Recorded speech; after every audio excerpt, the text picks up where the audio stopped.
Brandon Thurston from Wrestlenomics is up next, and we're going to follow Brandon with John Pollock from Post Wrestling. Thank you, and good afternoon, everyone. But we can't ignore the math, okay? We can't ignore the data. Go on Google Trends, type in your name, then type in mine. You're a straight line. I'm a pyramid. I like the very direct question on that. Television ratings, downward spiral. Buy rates, plummeting. The time is now to turn the math around.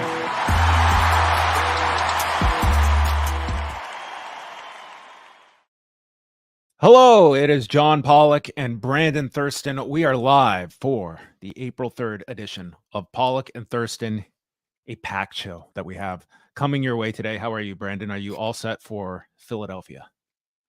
I am, as set as I was last week. You're going a day earlier than me, so I have another day to rest. Yes, I am off tomorrow, and then you will be joining the festivities on Friday. We will be discussing WrestleMania week, some of the events that we will be going to, and other news and notes attached to the happenings. But we are going to be momentarily airing our interview that we conducted on Tuesday afternoon with Ann Callis, who is the counsel for Janel Grant and representing her in her civil suit against Vince McMahon, John Laurinaitis, and WWE. And on the back end of that, we also have some statements from the legal representation for not just John Laurinaitis, but also from Vince McMahon that we will be sharing as well. So this stems from Monday's New York Post story that was put out, and it contained a 2,000 or so word love letter that was written by Janel Grant, dated December 24th of 2021. And from the story, it reads that a woman who alleges she was sexually abused for years by Vince McMahon wrote a gushing love letter to the former WWE CEO in which she declared the duo was, quote, in love with a capital L, end quote, and she now claims that McMahon coerced her to do it, the Post has learned. Janel Grant, whose bombshell lawsuit landed a day before the wrestling icon abruptly stepped down as executive chairman of WWE parent TKO Group Holdings, penned a lengthy email to McMahon dated December 24th, 2021, in which she called him, quote, my best friend, my love, and my everything. After almost 3 years together, it's like my life isn't even real to me unless you're there and in it, and I'm sharing it all with you, Grant wrote on Christmas Eve to 78-year-old McMahon, obtained by the Post. They have the entire letter there, and Janel Grant's lawyer, Ann Callis, did respond to the New York Post saying, frankly, it's pretty disgusting that Vince's weeks late attempt to defend this horrendous behavior he claims to this day never happened, is to try to showcase letters that Vince himself coerced her to write.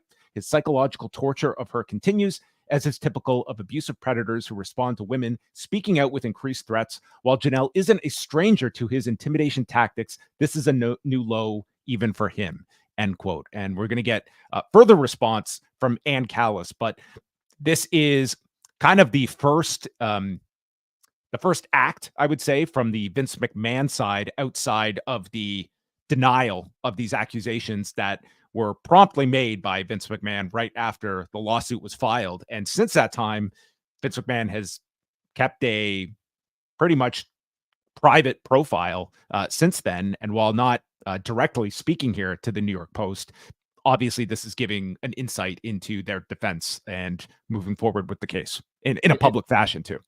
And we can add, this letter was obtained apparently by the WWE board, but from their internal investigation that was conducted by the board. The article in the New York Post says Grant's laptop, the email was taken from Grant's laptop, presumably her work laptop, when she worked at WWE as part of an investigation on behalf of the WWE's board by White Shoe law firm Simpson, Thatcher, and Bartlett. So it's not clear if WWE cooperated with Vince to make this public, but that's where the letter comes from, is from Janel Grant's laptop.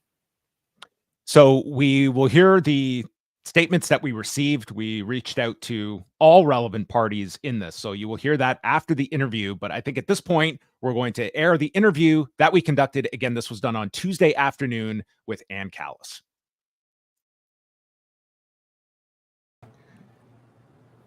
As our coverage of the Janel Grant lawsuit continues, we are happy to welcome Ann Callis to the program. She is representing Janel Grant in the ongoing suit against Vince McMahon, John Laurinaitis, and WWE. Ann, thanks so much for joining us today to speak with us. We appreciate your time. Thank you so much, you both, for your coverage of this. We appreciate it. Well, we wanted to have you on to get a bit of an update on the case and also your reaction. We're speaking with you on Tuesday afternoon, so this is about 24 hours after the New York Post had released this story containing a letter dated December of 2021 by Janel Grant to Vince McMahon. And you are quoted in the article as well, but just tell me a bit about your reaction to this move that appears to be coming from Vince McMahon's side of things. Well, we weren't surprised. It was a tactic to intimidate Janel and victim shame her. And serendipitously enough, during that period, we have been meeting with the foremost experts in sexual assault, in coercive control, in rape myths, and we are hiring the absolute best to explain the actions of a victim when they are under this coercive control. And they have testified in other trials of a similar nature very, very successfully. Did you get the sense, first of all, what did you make of the timing of this move? We're 2 months removed from the suit coming out. I mean, it's a hard question to answer, but do you have any theories on why now? WWE is obviously going into a pretty massive week this week with their big event in Philadelphia. What do you think the thinking was on that side of things? I can't even speculate why they did that, besides just to intimidate my client at the time.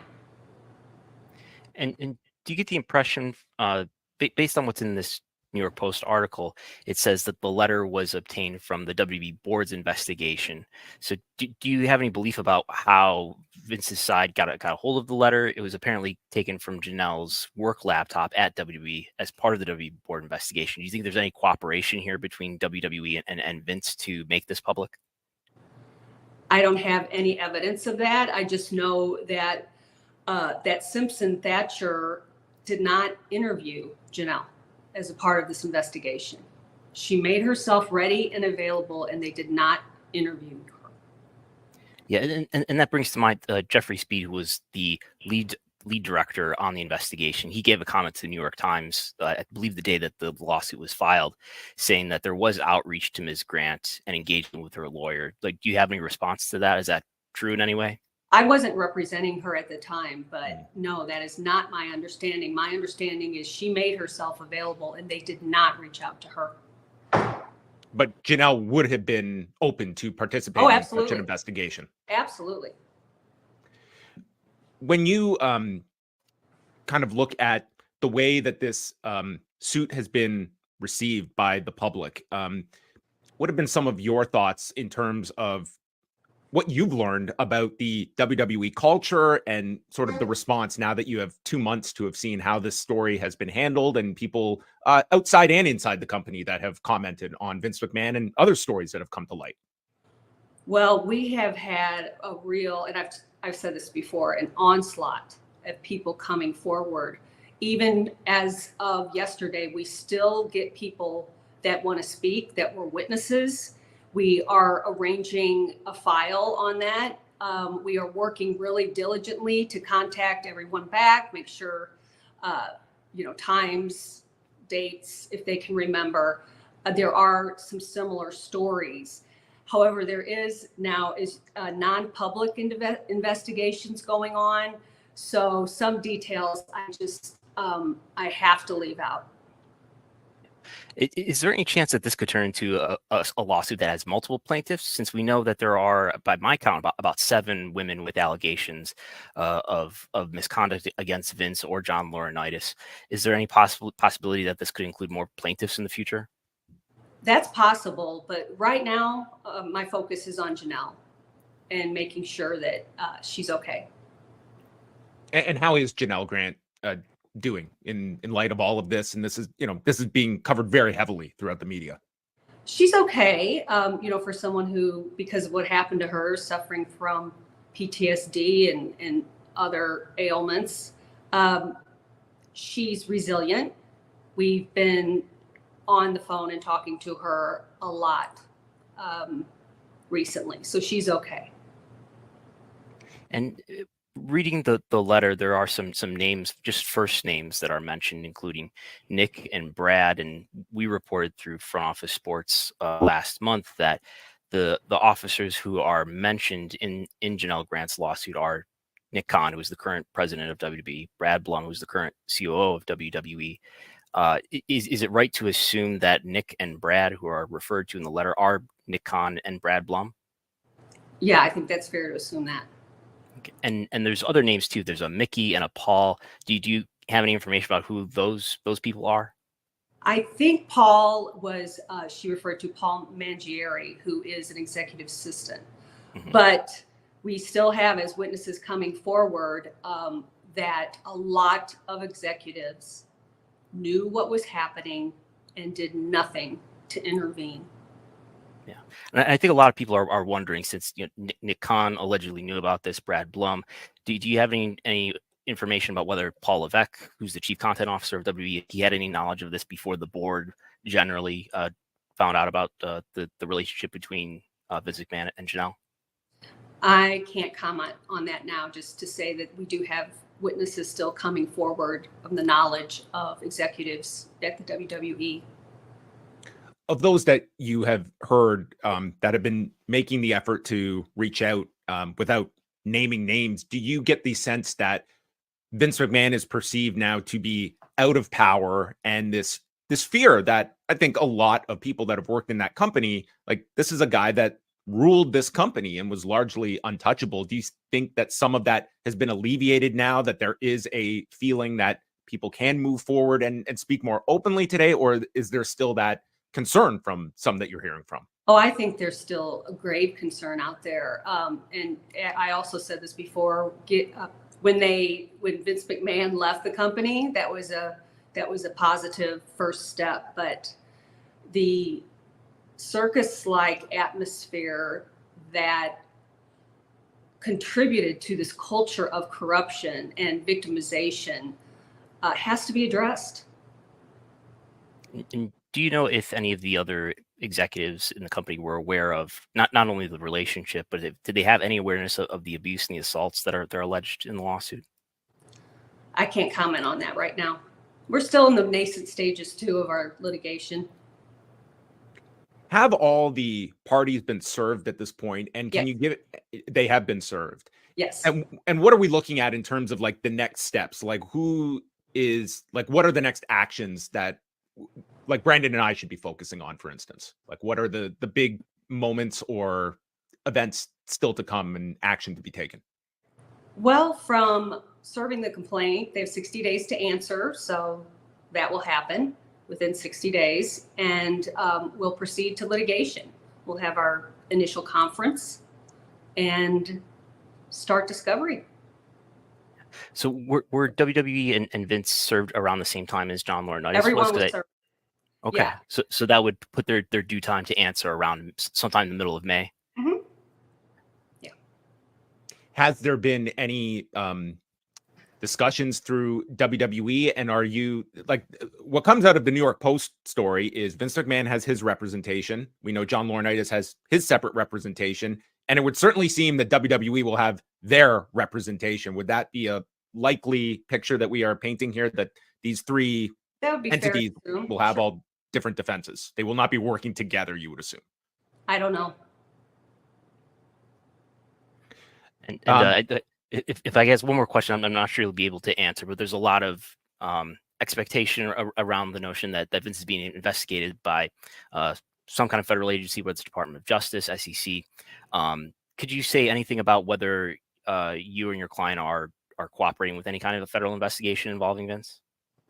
I can't comment on a federal investigation.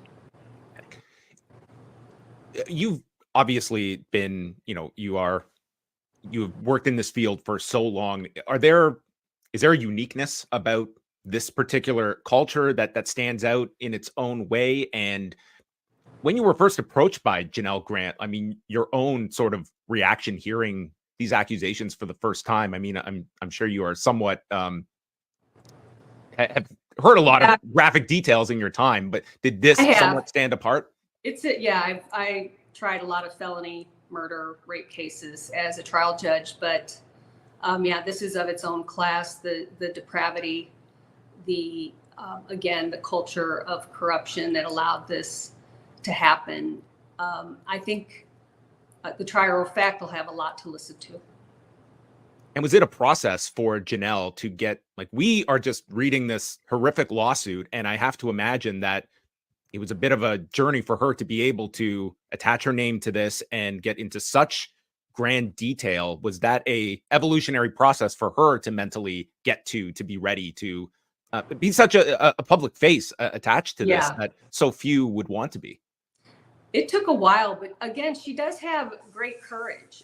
She has been grievously damaged, but she does want to help any potential other victims, people who have suffered what she suffered. And she feels that I think it was a bit cathartic for her, but also triggering and devastating in a lot of ways. I know I stayed with her with that complaint one day for about 9 hours with her.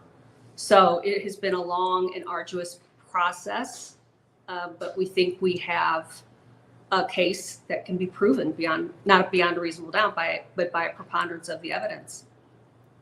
And I guess just thinking for our audience who are mainly wrestling fans, if not completely wrestling fans, do you have any thoughts about how should WWE fans think about WWE these days, especially going into a big weekend where a lot of people are going to be watching WWE, and there's a lot of questions around the culture of WWE and what was allowed to have happened? I mean, do you have any suggestions for how WWE fans should think about this product, this entertainment product that's going to get a lot of attention this coming weekend? Well, I would hate to put myself in the position of a fan because I never did watch WWE. Now I know a lot about WWE, but I think everyone can come to their own conclusions on what they witnessed themselves. My last question is just taking it from the perspective of someone that reads this letter from 2021 and believes that this just reads as a woman that was in love with this man that doesn't fully understand the coercive element that could be involved here. For people that are maybe not as educated on that fact, I mean, what do you read from this letter that starts off by listing, like, this is the 24th draft of this letter? And obviously this was a strategy from their part that was to convey that viewpoint, but you're seeing a lot of mixed reaction to this, that it's proven the opposite for some. Right. I think it's not a mitigating factor at all for Vince McMahon. It's further proof of misconduct. Everyone knows about fight or flight. Why didn't she fight? Why didn't she, or he who's being assaulted? But there's also freeze and appease, where people just get frozen and then caught and then feel more and more trapped. And the fact that what I read, when she kept redoing the letter and kept editing the letter, it wasn't love, it was fear of repercussions. She wanted to get this letter right for him because she was very fearful of any negative repercussions. And she was, frankly, an emotional prisoner and was asked to do this by Vince McMahon. And she, by then, did what she was told.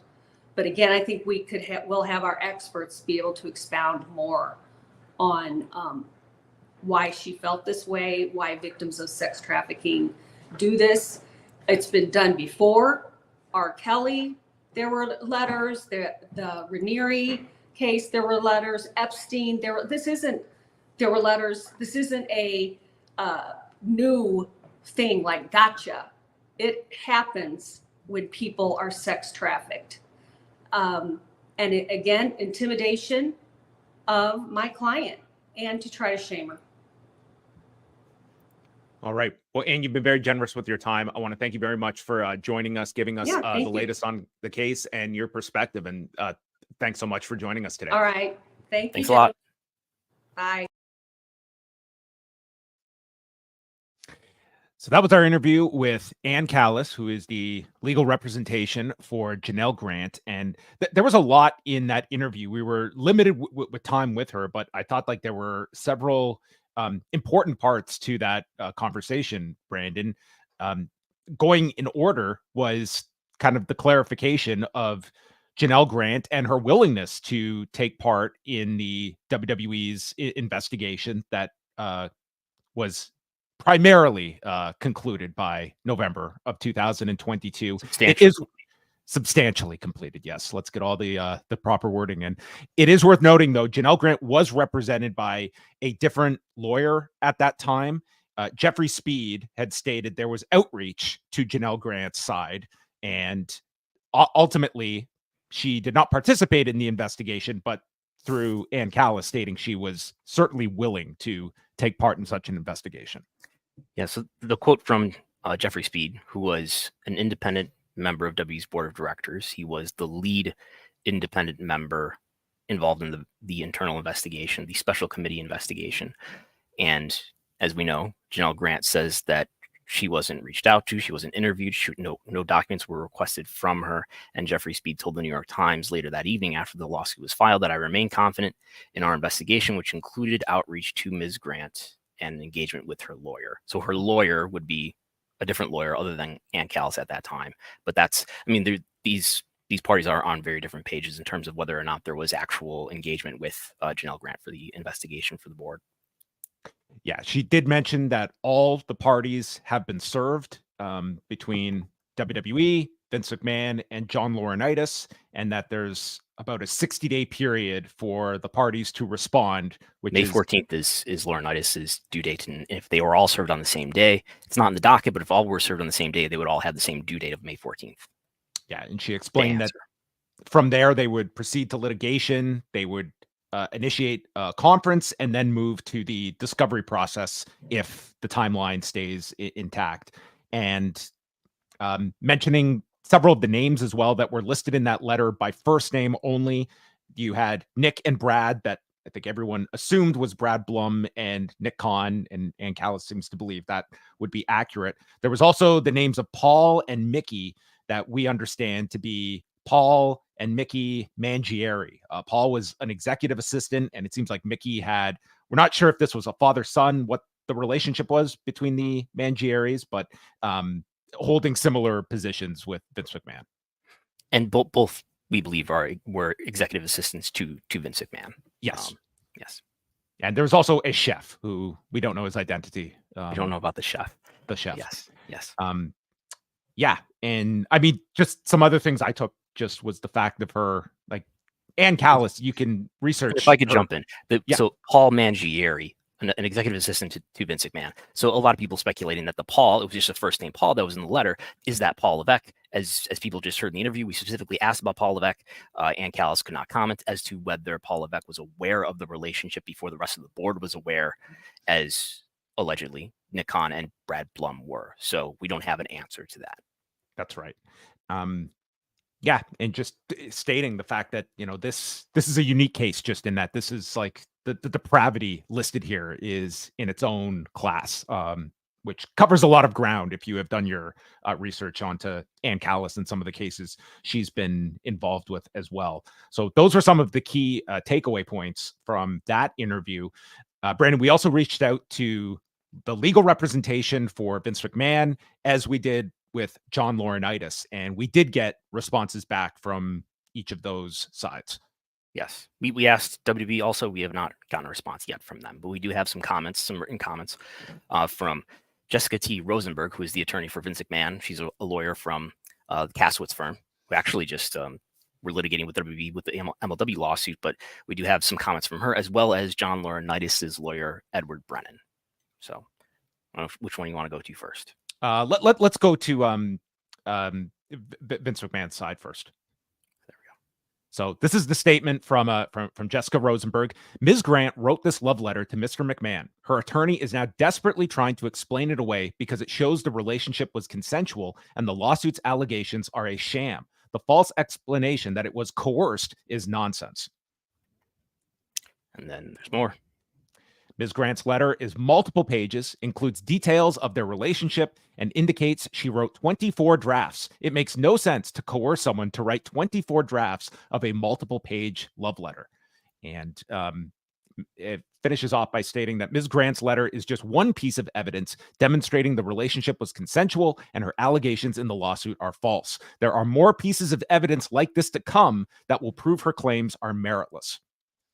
So eager to see it. Maybe there'll be something in an exhibit, perhaps from Vince McMahon's side that shows purportedly supports the notion that this was a consensual relationship. That's something you can imagine is when there is a response by May 14th. Oftentimes it is on the due date that we get the response, that maybe there'll be some sort of material that's made public as a result.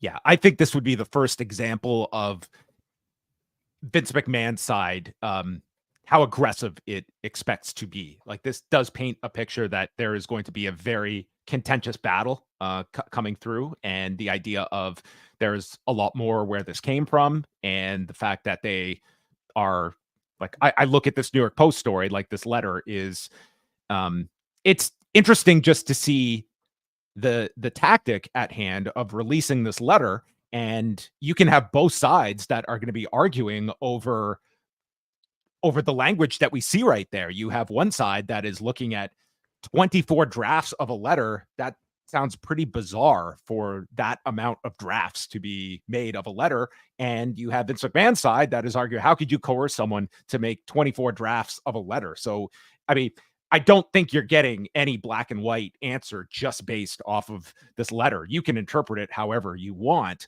but it's just interesting that, one side believes this is a point in their corner, and the other side thinks it is only fuel for their side. And I think what Vince's side is raising, or will raise, is that this letter was written December 24th, 2021. So remember, the NDA was agreed to the following month in January. So this is pretty late in the relationship, which is narrated throughout that complaint of, starting in 2019 all the way to early 2022. So this is pretty late in the relationship, after there are all these assaults that are described in the complaint. So I imagine that what McMahon's side will argue is that how can these claims be true when she wrote this love letter in December of 2021? I guess we should also, before we get to Edward Brennan's statement, also include the portion from the New York Post story. They do have a screenshot of a text exchange between Janel Grant and Vince McMahon, with Janel Grant showing off her left hand and had a surgical procedure on her left finger, stating that, "I think I'm tapping out today." And then follows up by, "How will I write your letter? I can type and read it, or try to write it in a couple of days. I'm so sorry if I messed this up. I want you to have a nice letter." So there's nothing in this text exchange of Vince McMahon demanding that she write this letter, but it is a subject, obviously, of some concern for Janel Grant to complete this letter. And that could have been on her own volition, or it could be something that she was expected to do. You can read that however you want, but this was showcasing the fact that, she's writing this letter and has just gone through a surgical procedure on her finger as well. Right. And this is around the time of Christmas, so it's not clear if this is a Christmas gift request or what it is. So Edward Brennan as well gave us a short statement as well when we reached out to him. Edward Brennan, again, is representing John Laurinaitis, and Edward Brennan writes, "My client and I are satisfied that when all the facts become known, Mr. Laurinaitis will be vindicated from the allegations leveled against him. Judge Callis was a learned judge and is a skilled litigator. I anticipate she will ultimately see that Mr. Laurinaitis is, like her client, a victim in this case, and Judge Callis will do the right thing and dismiss my client from this lawsuit. In the event she does not, my client will clear his name and reputation in court, not in the media." Yes. So Ann Callis was a judge in Illinois, is what's being referred to there. That's right. Yes. So, but as of now, John Laurinaitis still a listed defendant on this in this civil suit. And that kind of just brings us to the present and where things stand now. I mean, we are still over a month away before any of these parties will have to respond. And I guess it's something to watch of if other parties decide to play any of this in the media in terms of any other disclosures or anything like that, as we saw with the New York Post this past week, and if that's going to be a tactic moving forward. And I don't think it was lost on people as well, this timing, that this does bring this case back into the forefront of people this past Monday, as WWE is going into a gigantic week where either this is going to get swept up in all the other wrestling news among people that are following the product, or it's going to be something that is topical, that is going to be brought up more. Like we have some examples just this week of, CM Punk and Cody Rhodes on the MMA Hour being asked about the case. Becky Lynch is doing the media rounds, and in almost all the interviews you see, she is being asked about Vince McMahon and the Janel Grant lawsuit as well. So this is the time of the year when WWE talent are more front and center than any time of the year, and some outlets will be asking about it, and this does bring up new information.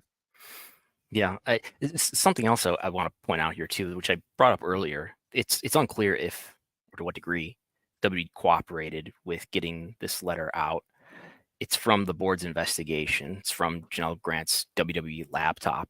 The letter itself, which I'll show from the New York Post article, has a notation at the bottom, WWE dash, which is presumably supporting the notion that is from the WWE board's collection of material related to the investigation.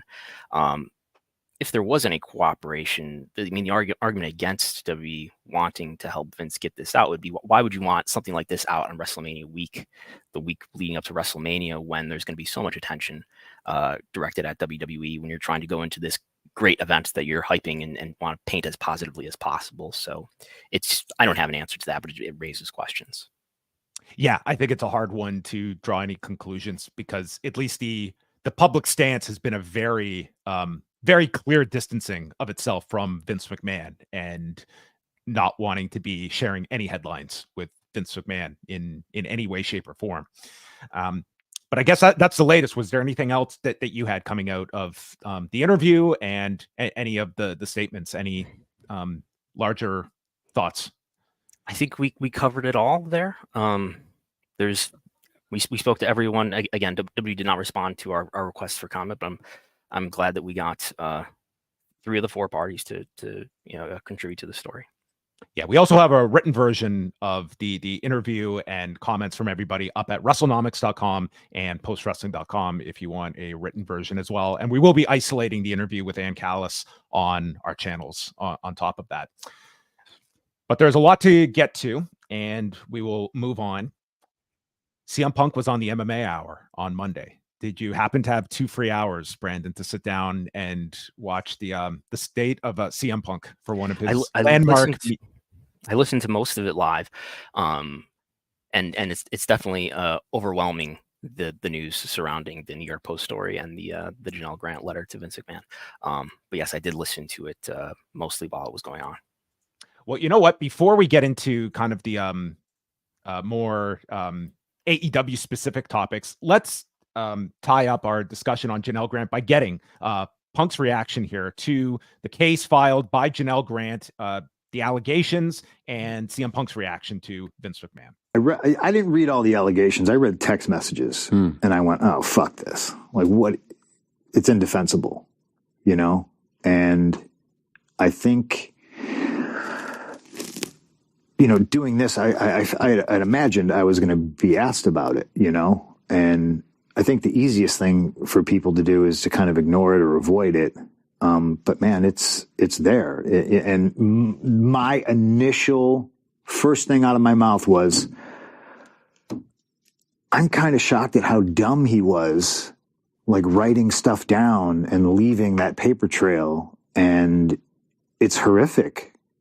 And I'm not I think at this point, all the energy should be used to somehow, I don't even know if you can make reparations or amends, but there's victims here, So what CM Punk thinks about Vince and the CM Punk Vince relationship doesn't fucking mean anything. All that stuff takes a back seat. I'm more concerned about going forward. How do those people survive after suffering all that trauma? So that was CM Punk. I would say of the people in WWE, this is pretty much the most outspoken I think anyone has been, like that clear. Short of Ronda Rousey, I suppose. Yeah, I would. Not currently in WWE. I'd call her very much ex WWE by this point.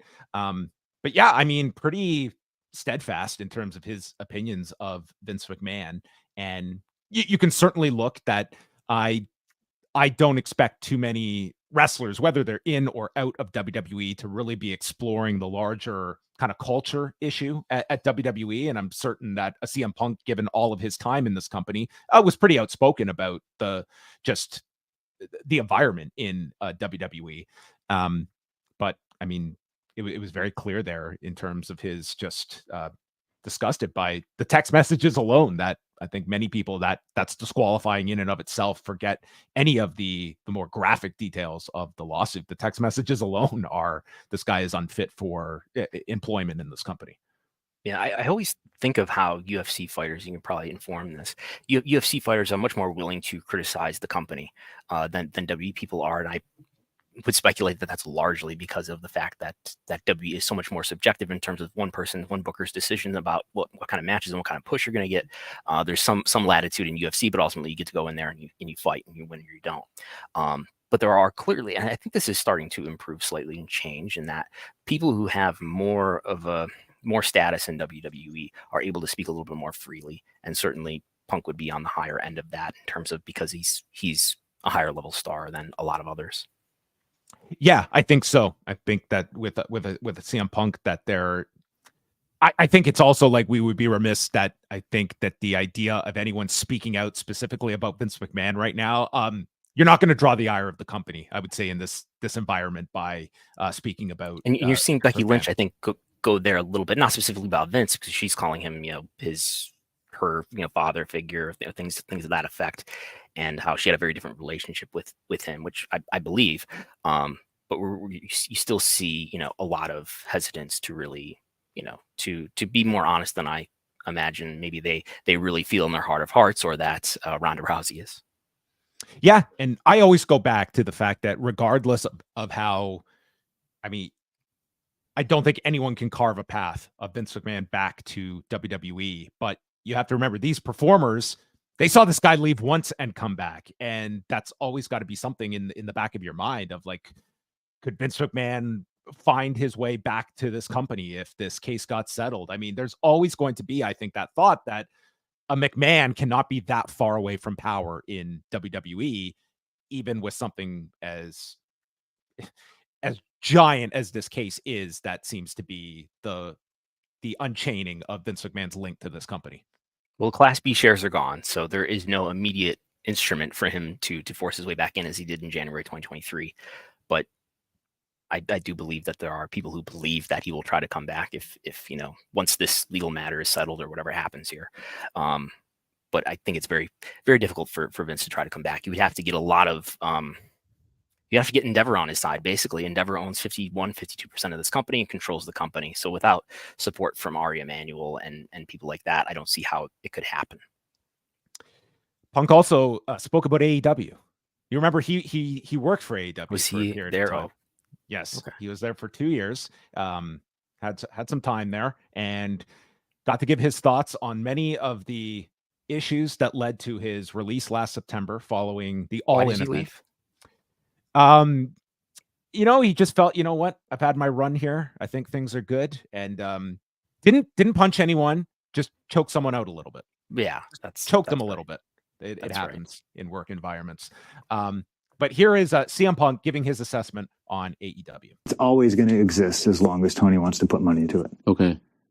But can they be as successful? Like, do you feel like they're trending? Do you watch them even? What's successful though? Like, what's the definition? See, this is what I'm talking about, like levels, because like I started on the indies, and to me, successful was, I can eat tonight. I have gas money to get to wherever I was going. And man, I had a good match, and then, you get to television, and as somebody coming in who doesn't know jack shit about doing television, like I have to lean on people and ask questions and watch and learn and grow. And a lot of people, I think, are still just stuck in that indie mindset. And again, it's where I came from. There's nothing wrong with it. But if you're more happy with some goof saying that you had a 5-star match and the building's a quarter full. We're not in the same business. Right. So, I mean, an unintended target there. Poor Norm Dooley and his 5-star ratings. Norm Dooley invented the star system, right? Yes, Yeah. with Jim Cornette. So Right. I'm sure that's who Punk was referencing there. So this, I mean, I think this was music to any WWE supporters' ears this week, because it was not only this big Punk interview, but I think he vocalized what a lot of detractors of AEW may have to say, and it's led to the referendum. Is AEW a real business? And thankfully, we have the person here that could best answer that question. Is AEW a real business, Brandon? It's a limited liability company, in fact. It's a business that exists. I think it's a LLC in Florida. It's a business. They generate revenue. They probably do not generate net income or other generally accepted accounting principles versions of profit measurements. But it generates revenue. The notion of whether it, and I think there's a lot of other comments. I don't think we're going to play all the clips that are relevant to this subject, but he makes the point. Are we playing the clip about him saying that they should be paid on the house and guaranteed money is ruining wrestling? We don't have that one, but Okay. I mean, he does make the comment that guaranteed money, he feels, has ruined wrestling to some extent. And that's, I mean, those models are applicable to both WWE and AEW, and basically largely only those two companies, right? In terms of they're benefiting so heavily, so overwhelmingly from media rights fees. And the old model of hype and, you know, selling tickets or pay-per-views for that matter is less important. Yes, AEW does pay-per-view business, but it's a smaller part of their business compared to media rights value. But yeah, I mean, like, everybody is paid a guaranteed downside. Certainly in AEW, I believe there's, you know, they're basically guaranteed a certain amount of money, and if they go over the number of dates that they're supposed to do, then they get paid extra or something like that. But it's a different business than it was a long time ago. But I think there should still be ample motivation to create hype. You're still, at the end of the day, promoting fights, worked fights, but you're still promoting matches that you have to make people want to see. So there should still be some incentive, if it's less direct than before, because you're not trying to sell a ticket for tonight with the same urgency that you were in the territory era, where you were in a TV studio saying, come down to the Omni tonight. But we're still promoting fights that people want to pay to see or spend their time to see. So the notion of talking people into the building, I think, still applies. It'd be an interesting question for a CM Punk in this era of guaranteed money. If you're the one that are selling these pay-per-views and you're the one that are talking these people into the buildings and making sure that this week's television rating is bigger than the last one, should you directly have a share in any of that revenue that is afforded you? Or someone who collectively bargained to make sure that you had a certain share.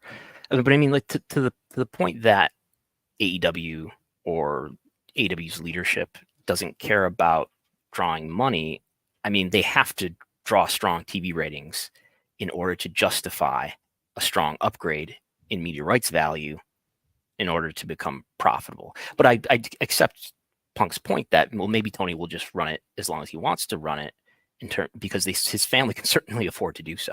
So, but I do believe, obviously, there's a genuine intent to make this business financially successful, which means profitable, which I highly doubt it is now.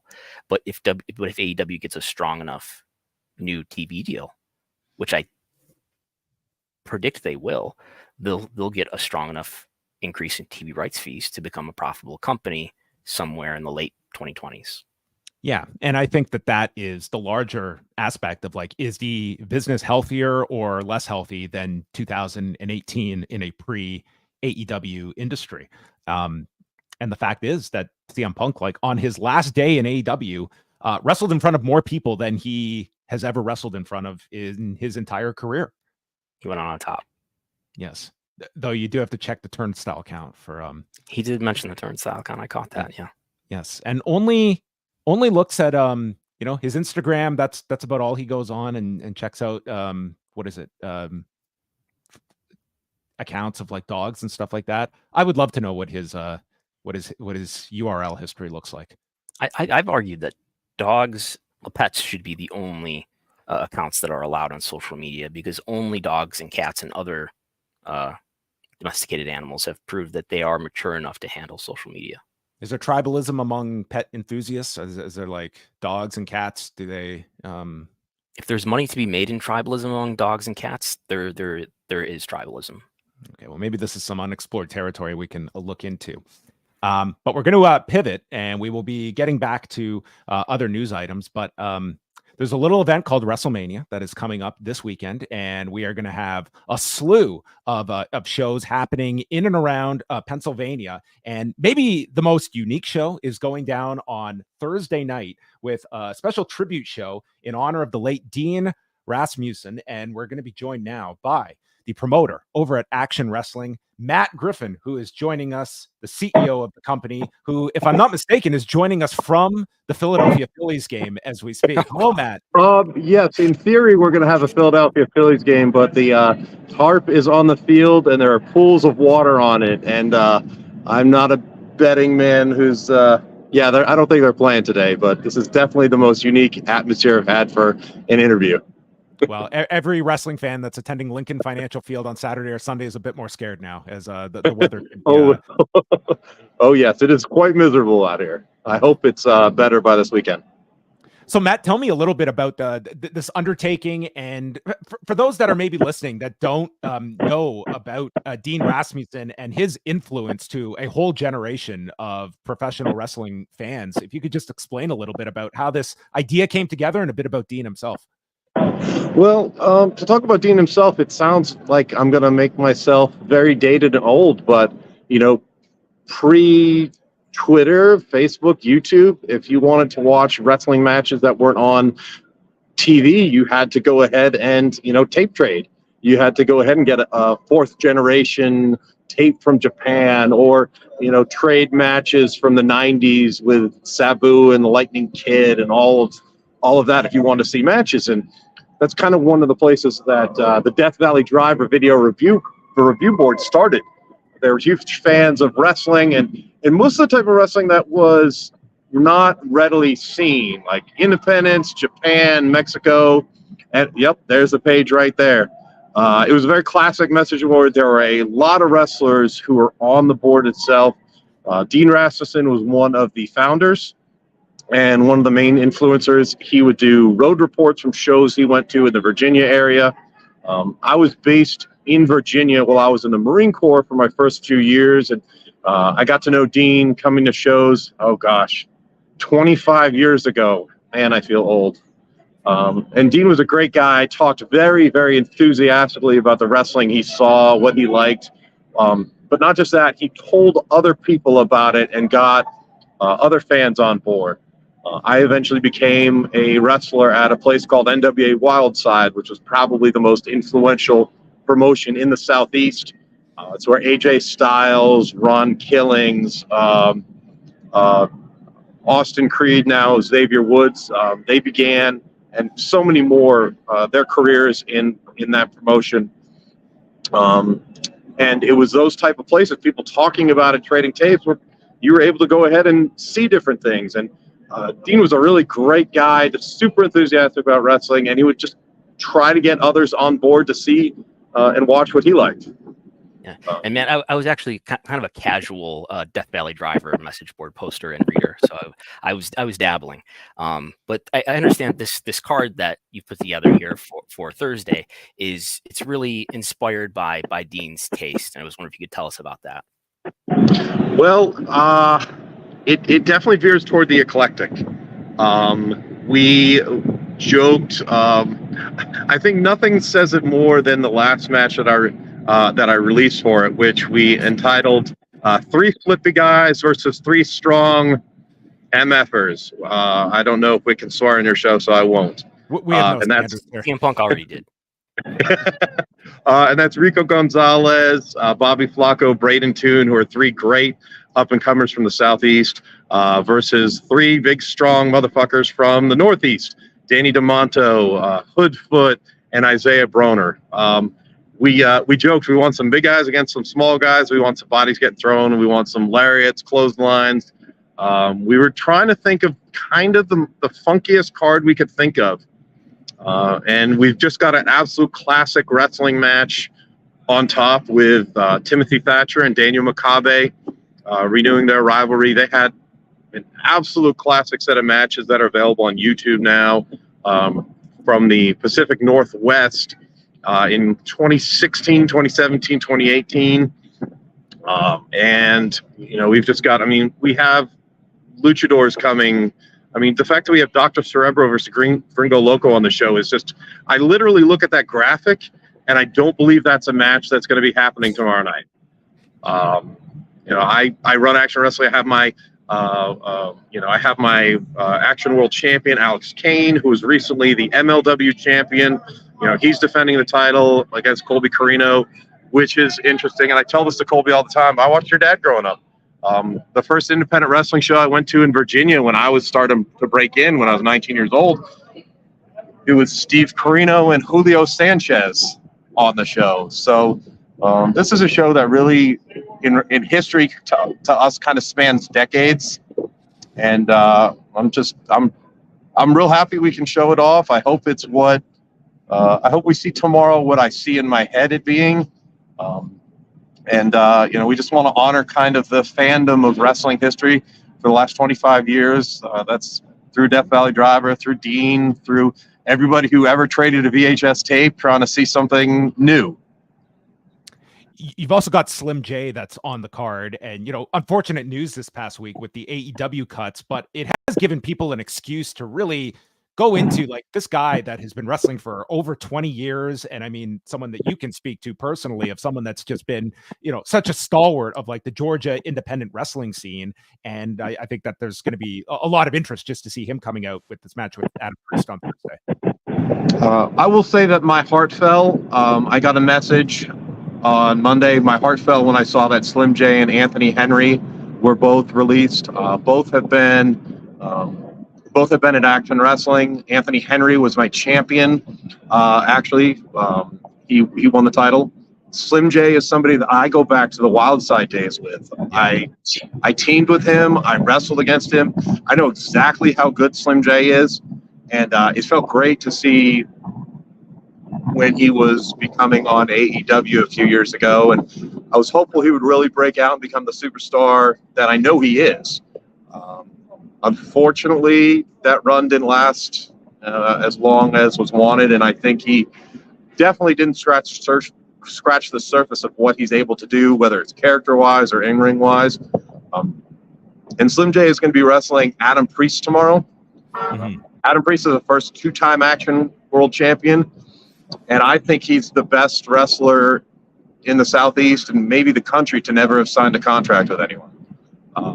Adam Priest is the type of wrestler I can put with anybody anywhere on the card, and they come away, whoever his opponent is, being like, oh, shit, that guy is really good, and he should not be on the indies anymore. I don't foresee it being too long before Adam gets to go do other things. He got to tour Germany last year and the UK last year, and hopefully there's a really good match happening tomorrow night with Adam and Slim J. And this event, it's also going to be streaming at independentwrestling.tv, and we'll get all the information out in the show description as well. But it's happening at 8 p.m. Eastern time at the H2O Wrestling Center.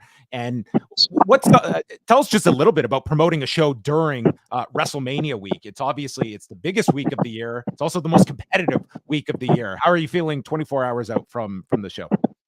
I feel great. I was able to do this in 2021. We partnered up. We were one of the promotions who had a show in Tampa.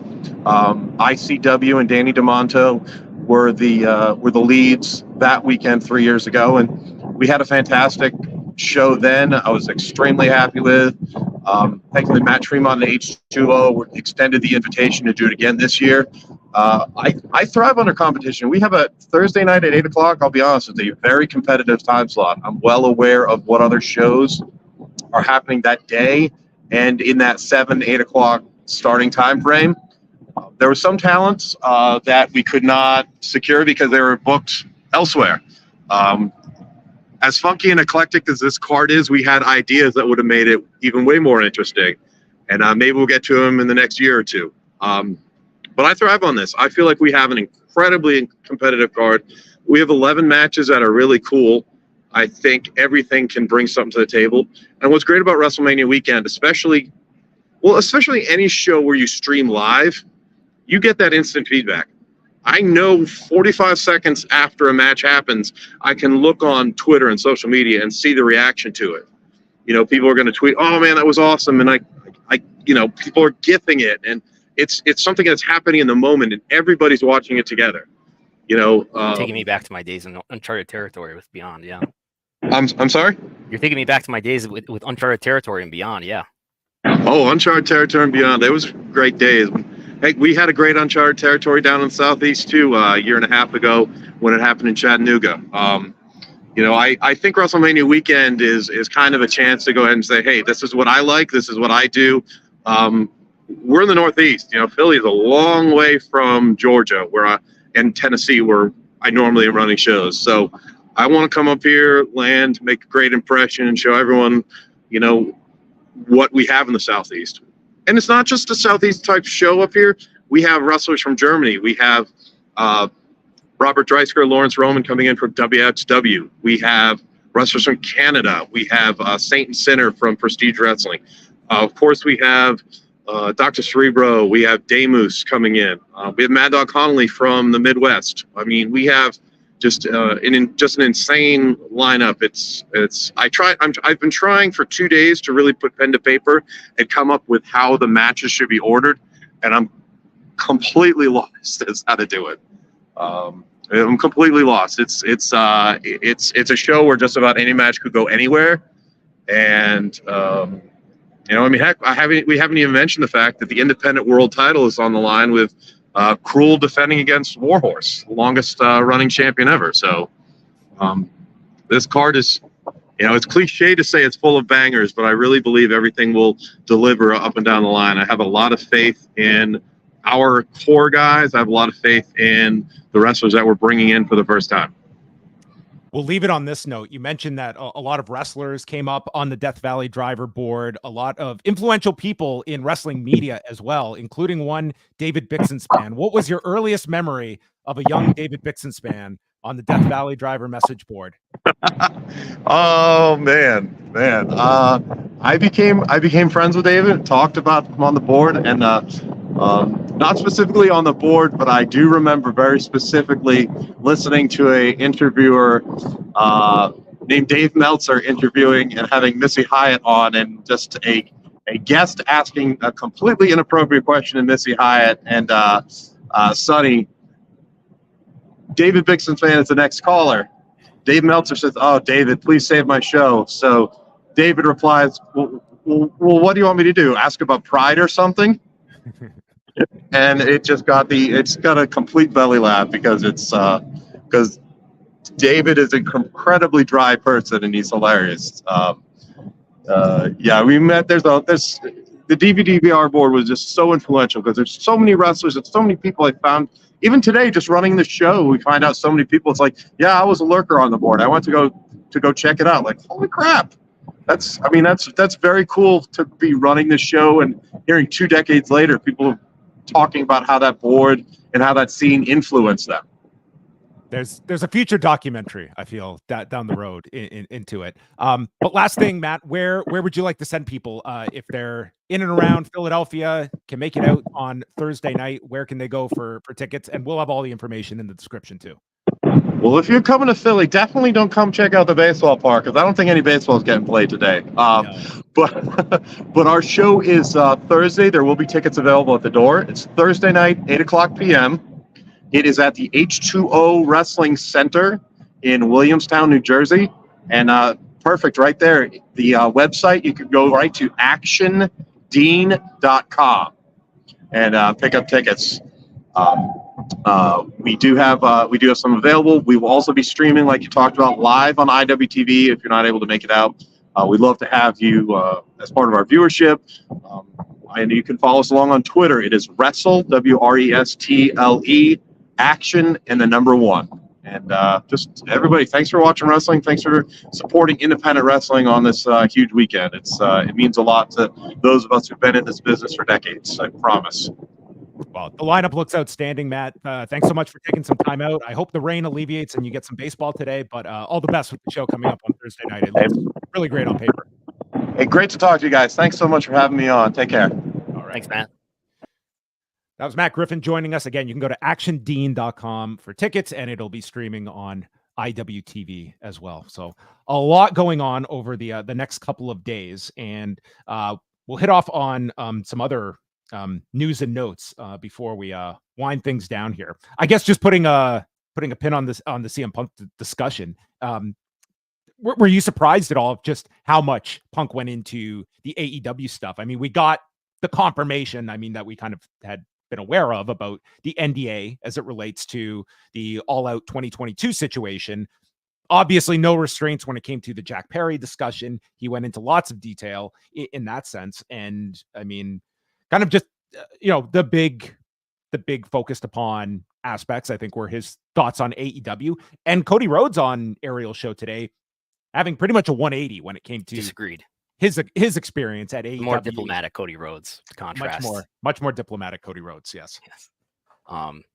Yeah, we know that there's an NDA specifically around the fight that occurred after All Out 2022, and apparently not an NDA surrounding anything else. He also made it sound like he might have gotten hurt as a reason. Ariel asked him if he had torn his triceps in the match or in the fight, and he sort of threw his hands up and said he can't say, or he didn't know, he wasn't sure. So I always assumed that he just got it hurt in the match, and he knew that he was injured at the press conference, but not clear. All right, some other notes. WWE announced Clash at the Castle on June 15th at the OVO Hydro in Glasgow, Scotland, and they will be doubling up with SmackDown the night prior. And I would think if they're going to Scotland, they're going for a nice fee that will be attached to it from the local municipality, government of sorts. And then, they've got the shows in France, in Saudi Arabia, Money in the Bank in Toronto, and then they won't have another US PLE until SummerSlam in Cleveland. And then they're going to Berlin for the end of August show. I would think they also have to squeeze in a Saudi Arabia show in the spring that there's no date for, as far as I know. Dave Meltzer has reported May 25th for Saudi Arabia. So that has not been announced by the company yet, but that would be Double or Nothing weekend. That would seem to make sense. And that would put it about 3 weeks out from this Clash at the Castle event in Scotland. Okay. Because it sounds like it's going to be a tight squeeze to fit all those events in and keep them 4 weeks apart, but maybe some of them will only be 3 weeks apart. Yeah, you're looking at 3 weeks between Backlash and Saudi Arabia. 3 weeks later is Clash at the Castle, and 3 weeks after that is Money in the Bank. So yeah, we're going to be seeing some. Hey, if you're willing to pay, we'll do weekly premium live. More content is better. Throw people on an airplane to parts across the world, and we'll just cash in our checks. Also this week, it was announced that Silver Lake is taking Endeavor private. Yes. Is this the end of TKO? What does this mean, Brandon? TKO is still a publicly traded company. In fact, today it's such a publicly traded company that its stock is up over $90 per share, which has not been in that zone in quite some time. So the stock market is really liking the fact that Endeavor I don't know if you call this finalized that it's going to be taken private, but it is more set in stone now that's going to be taken private. I have little doubt that it's going to be. But you can still even buy Endeavor shares. I believe they're taking them private at about $27 a share, $27.50, something like that. But TKO shares, even since we've been on the air here, have even been climbing, and they've been climbing throughout the day. So TKO stock price is doing quite well. I don't know that it means anything. Like, okay, TKO is going to be controlled 52% by private equity. I don't know that matters a great deal, but TKO is still going to be a publicly traded company. We're still going to have quarterly investor disclosures, earnings reports, and things like that. We just won't have the redundant Endeavor call the following day. So have you heard what Ari Emanuel gets out of this deal? I saw Mark Shapiro gets a nice raise, but what about Ari? Oh boy, I don't know if Mark Shapiro can add up to this. This is from SEC filings. Ari Emanuel is going to receive a $25 million asset sale transaction bonus, and then quarterly payments from WME, which are equal to 2.5% of the quarterly net cash profits related to the agency representation side. So I don't know how you're parsing all of this, but 2.5%. He's getting paid on the house. He's getting paid based on the house that he draws. Yeah. Of net cash profits, which I don't think is insignificant. As is this, he will also receive ownership of an Endeavor private plane following the merger, and this is expected to be the merger is expected to be completed by the end of Q1 2025. So he's going to get $25 million. Yeah, yeah, exactly. So $25 million, 2.5% net cash profits of their agency business, and a plane. A plane. Yeah, why not? If you can get one, go for it. Yeah, so I guess it's going to reward everyone, the executives especially, and I understand that Mark Shapiro goes from a $3 million salary to a $7 or $9 million salary, so they're all going to benefit greatly. I mean, the thing with Endeavor, and you've probably been covering it, following it more than I have, since it's before the TKO merger, and Endeavor owned UFC when they went public in April 2021. The stock price didn't perform very well. I mean, throughout the entire timeline of Endeavor being a publicly traded company, and the impression was that, well, it's because it has UFC in it, and UFC is a violent sport, maybe. So they pulled UFC out of Endeavor and merged it with WWE. That completed in September, but the Endeavor stock really didn't do any better after that either. So I guess they figured, well, we'll just take it private then if they're not going to value us at the appropriate value. Yeah, and I think that they were also leaning on that recent purchase of CAA as well as sort of a evaluation of not CAA. It's a different talent agency. CAA and Endeavor are not merged. No. Talking about, okay, I see. CAA was purchased by the French like billionaire. It was like a $7 billion purchase of CAA that Endeavor was looking at. Like, listen, if that's the street value of CAA, we're greatly undervalued. That was their argument to the street at the time. Are we talking about the ICM merger with CAA? This was with Francois Pinault. Okay, of course. Does that name ring a bell? It was a $7 billion purchase, regardless. People will fact check. But there you go. That is the latest on Silver Lake taking Endeavor private. And we will see if anyone else gets any planes distributed to them. The go-home edition of Raw going into WrestleMania did 1,784,000 viewers and a 0.59 in the 18 to 49 demo. So their audience was up 3% from the week prior and was their largest audience since February the 19th. This included the first hour that was commercial-free that did over 1.9 million viewers and a 0.65, and was the first half of Raw was going against that giant game between Iowa and LSU that did 12.3 million viewers on ESPN. Caitlin Clark is a draw. And that was followed by the UConn USC game as well. So there was heavy basketball competition against Raw. Audience rose up slightly. The demo was down slightly from last week's 0.61. And Brandon, anything you have taken from the quarter hour breakdowns? I mean, people are talking a lot these days about how well WWE is doing in terms of its TV ratings and its attendance. And I think this makes it official that we are at the beginning of a new boom era for women's college basketball. But it did really well considering it was against another sporting event that had 12 million viewers. This was the highest rating for Raw since the middle of February for both total viewership and the demo. And we can see the quarter hours here. This quarter hour, of course, these first 3 quarter hours had no ad breaks in them, but the second quarter hour was the peak, and it did really well. And that is the Rock, Roman Reigns, and Seth Rollins segment. Maybe 3-hour commercial-free edition of Raw. Is that going to be in the future? I think that would help ratings. Maybe not ad rates, but ratings, yeah. And then we also had this announcement, which is yet another announcement by WWE. They have partnered with Nutrabolt. You're familiar with Nutrabolt, right, Brandon? No, but context clues tell me that must be the parent company of C4. That is correct. They are the owner of C4 Energy, and today they have announced an expansion to their multi-year partnership that will see C4 Ultimate Energy, one of the fastest growing energy drink brands in the United States, become the first ever official energy drink partner of WWE. So Prime and C4, separate lanes, I guess. These are not competing energy drink companies. One is there's no exclusive stipulations saying that you can't have both C4 and Prime Energy as your sponsors, apparently.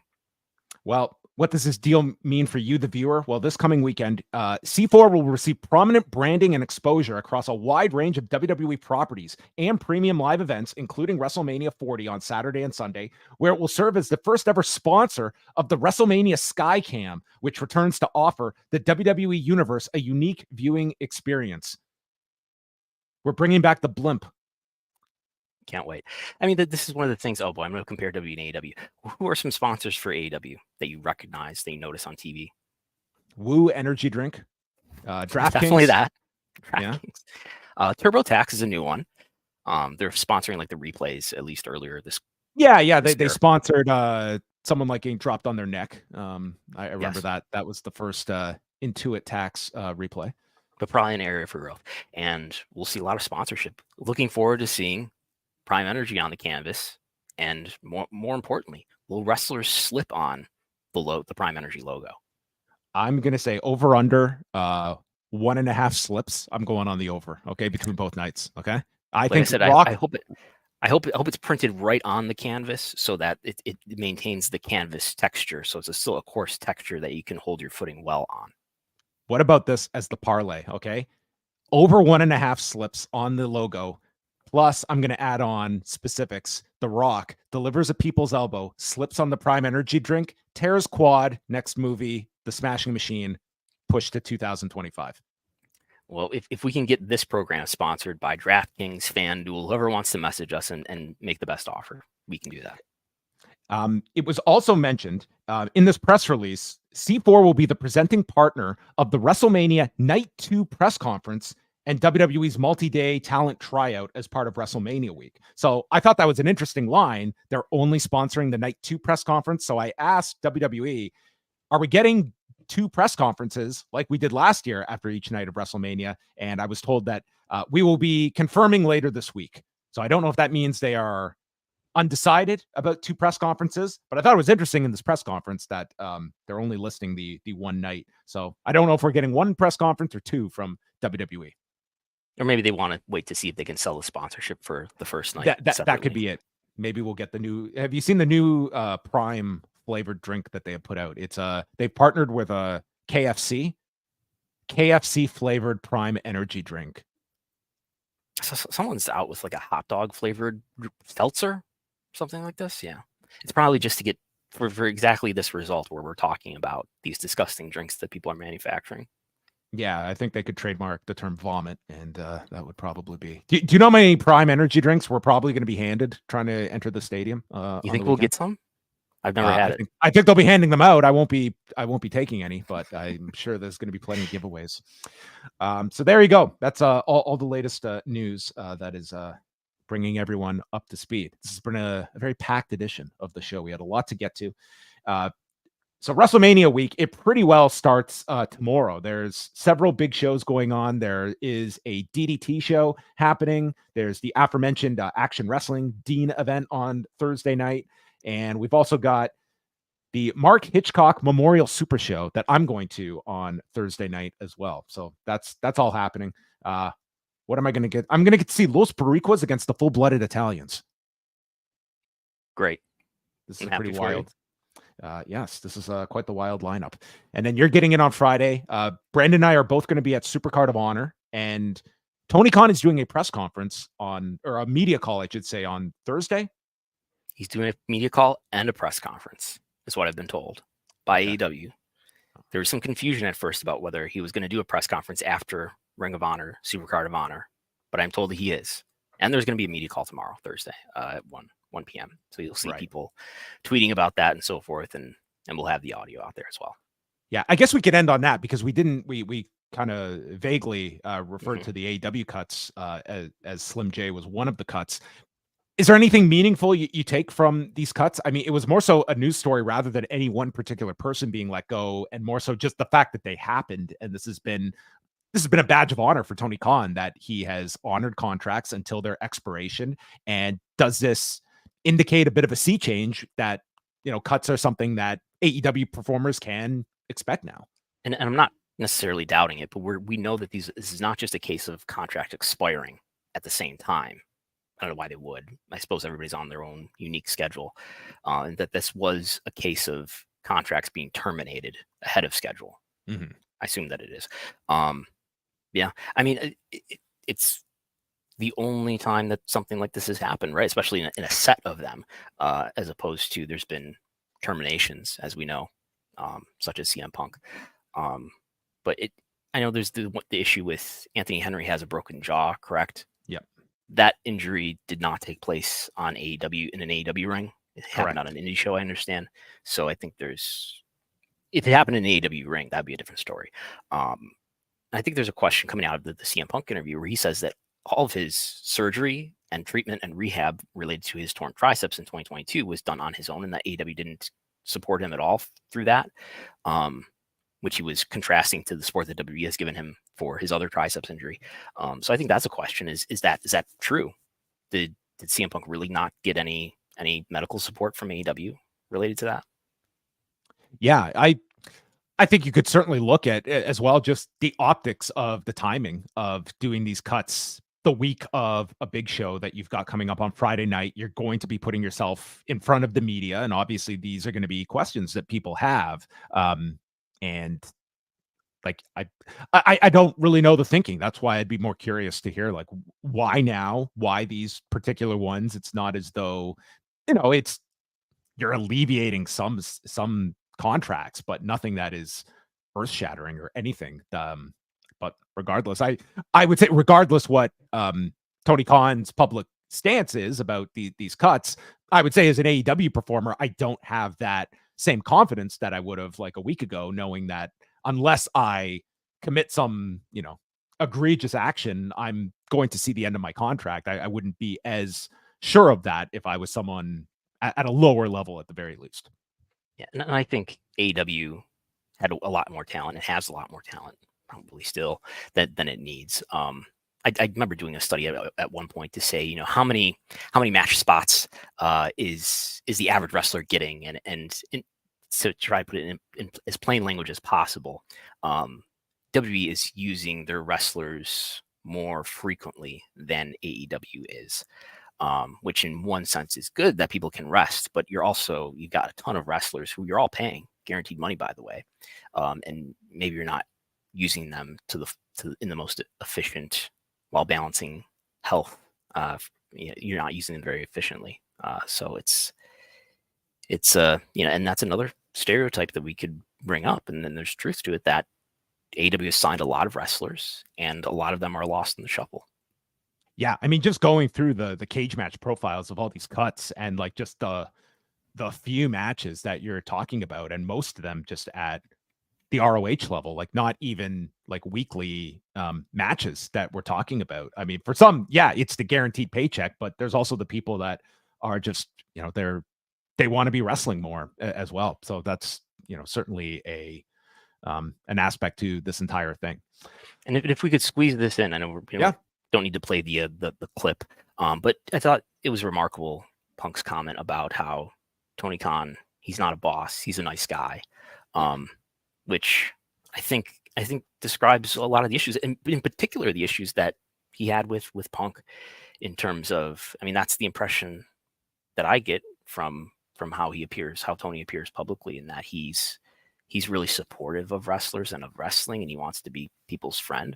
But I'm not sure that he's the leader that AEW needs to be more successful than it is, in terms of, resolving issues, for one thing, resolving conflicts between people such as Phil Brooks and the various members of the Elite. Yeah, I think it's a double-edged sword in the sense that I think I would rather have someone that is making those efforts to connect with his wrestlers, but there also is a line that you need to be able to separate from. And I think we can look at the way this has played out.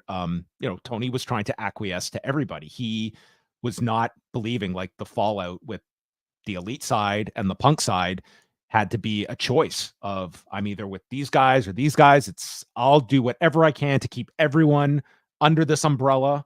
We'll buy a second umbrella for Saturday nights and we'll put him on that one. And it's perfect. and it was just trying to make so many people happy. But you know, I think that's a very valid criticism you have of him. But I would say there's probably a lot too that have had the stresses of working under a Vince McMahon that greatly appreciate this difference. But yeah, I'll say Tony has brought a lot to a wrestling company that I think has helped make it successful. Well, money, of course, but also connections to television networks. His connections to the NFL, I think, helped with that. A knowledge of wrestling, especially an outside of WWE knowledge of wrestling, that I think has helped, at least at the beginning, AEW offer a strong alternative to WWE. And he understands and has studied wrestling in a way that, frankly, a lot of people in the business have not. And I think that has been to AEW's benefit. But there are issues around leadership, I think, in the company that are not properly delegated. I'm not sure if they're properly recognized. And I see this being an issue for AEW for the foreseeable future. Maybe over time, you know, Tony will become a more tenured promoter and a more effective leader. But I do believe that's an issue that exists today.